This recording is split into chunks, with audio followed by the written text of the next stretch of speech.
السلام عليك يا أبا عبد الله. اعوذ باللہ من الشیطان اللعین الرجیم. بسم اللہ الرحمن الرحیم. الحمد لأہلہ والصلاة علی اہلہا. اما بعد. ماہ شعبان المعظم کے فضائل اور اعمال کے سلسلے میں آپ کی خدمت مقدس میں لفظ ماہ شعبان اور اس کا ترجمہ. یقیناً اس مبارک مہینے کے ایک سے زیادہ نام بیان کیے گئے. اس مہینے کا نام جو اسلامی کیلنڈر کے اعتبار سے یعنی کہ 8واں مہینہ شمار کیا جاتا ہے سال کے مہینوں میں، اور یہ جناب کلاب بن مرہ 5ویں جد ختمی مرتبہ صلی اللہ علیہ وآلہ وسلم کے زمانہ مقدس سے اس کا نام شعبان رکھا گیا. اس کو شعبان المعظم کے نام سے بھی یاد کیا جاتا ہے.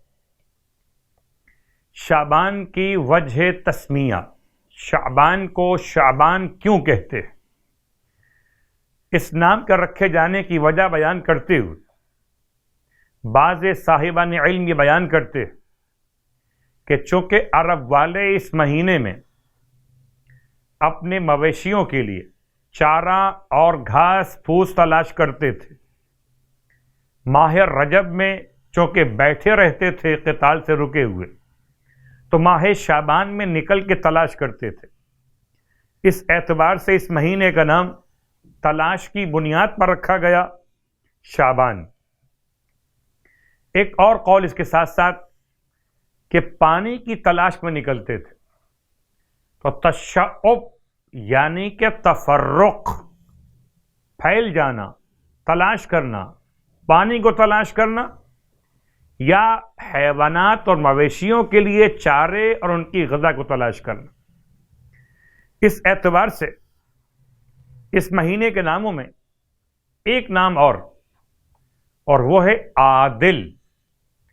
زمانہ جاہلیت میں اس مہینے کو عادل کے نام سے یاد کیا گیا، اور اسی لفظ کو امام نے استعمال کیا اپنے خطبہ الاشباح کے اندر. الفاظ ہیں کذب العادلون بک اذ شبہوک باصنامہم. یہ ماہ شعبان کے ماننے والے یعنی کہ عادلون جھوٹ بول رہے ہیں پروردگار تیری ذات کے بارے میں جب وہ تیری ذات کو بتوں کے ساتھ شباہت دے رہے. تو لفظ عادل کا استعمال کیا مولا کائنات علی ابن ابی طالب علیہ السلام نے اسی ماہ مبارک کے نام کی بنیاد پر. تفصیلات پہلی شب کی مناسبت کے ساتھ سرکار ختم یہ مرتبہ صلی اللہ علیہ وآلہ وسلم ارشاد فرماتے ہیں، ابن عباس راوی کہ رسول خدا کے اصحاب آپ کی بارگاہ میں ماہ شعبان کے فضائل کے متعلق پیغمبر کی بات سماعت کر رہے تھے. آپ نے ارشاد فرمایا، یہ شریف مہینہ ہے، میرا مہینہ، حاملان عرش اسے بزرگ جانتے ہیں اور اس کی قدر پہچانتے ہیں. اس مہینے میں ماہ مبارک رمضان کے لیے مومنین کے رزق میں اضافہ کیا جاتا ہے. اللہ اکبر. اور جنتوں کو آراستہ کیا جاتا ہے. اسے شعبان بھی اسی لیے کہا جاتا ہے کہ اس میں مومنین کا رزق بڑھا دیا جاتا ہے. اس مہینے کے اعمال 70 مرتبہ دگنے کر دیے جاتے ہیں، برائیاں ختم ہو جاتی ہیں، گناہ مٹ جاتے ہیں، حسنات قبول کیے جاتے ہیں. اللہ اپنے بندوں پر فخر و مباحات کرتا اور اپنے عرش سے روزے داروں اور عبادت گزاروں کو اپنی نگاہ رحمت سے نواز دیتا ہے. اور ان کی وجہ سے اپنے عرش کے حاملین پر فخر و مباحات کرتا ہے۔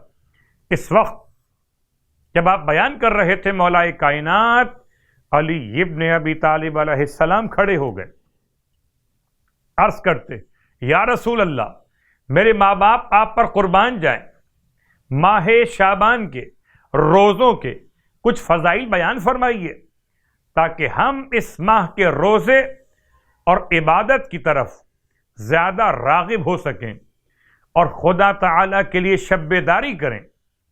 پس اللہ کے حبیب نے ارشاد فرمایا کہ جو شخص شعبان میں ایک روزہ رکھے گا خداوند عالم اس کے لیے 70 نیکیاں لکھے گا، اور ہر نیکی 1 سال کی عبادت کے برابر ہوگی۔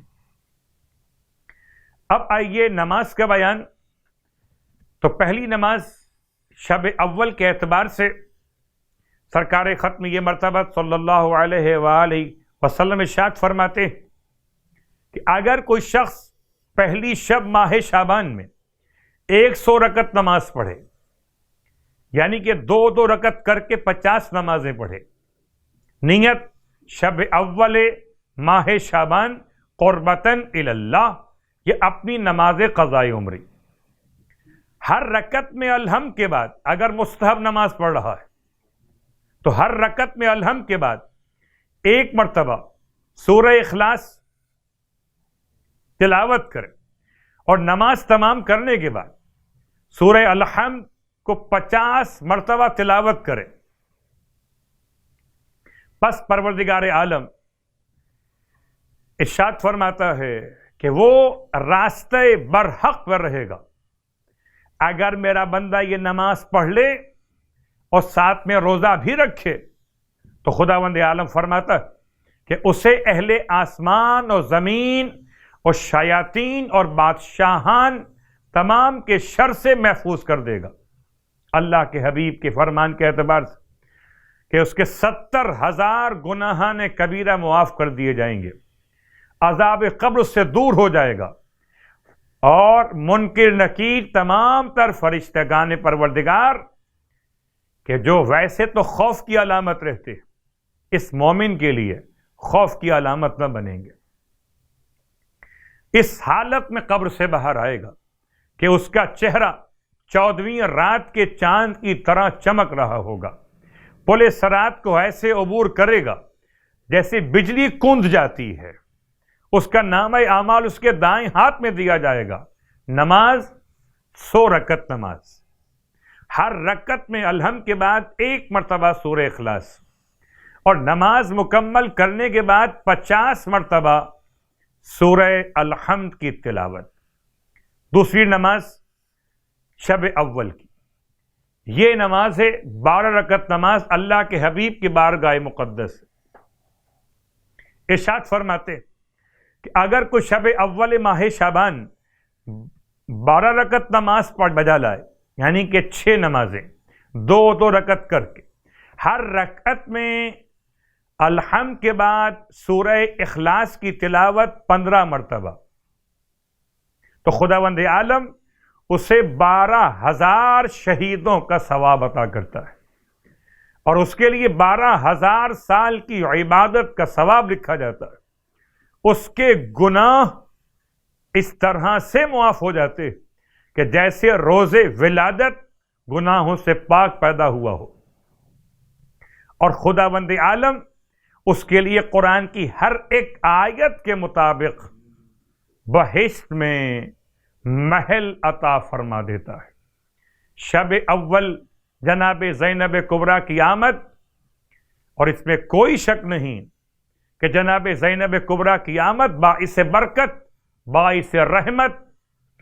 اگر بیٹی مصطفیٰ کے گھر ہو تو تفسیر کوثر بن جائے، اور اگر بیٹی مولائے کائنات کے گھر ہو تو علی کی زینت قرار پائے۔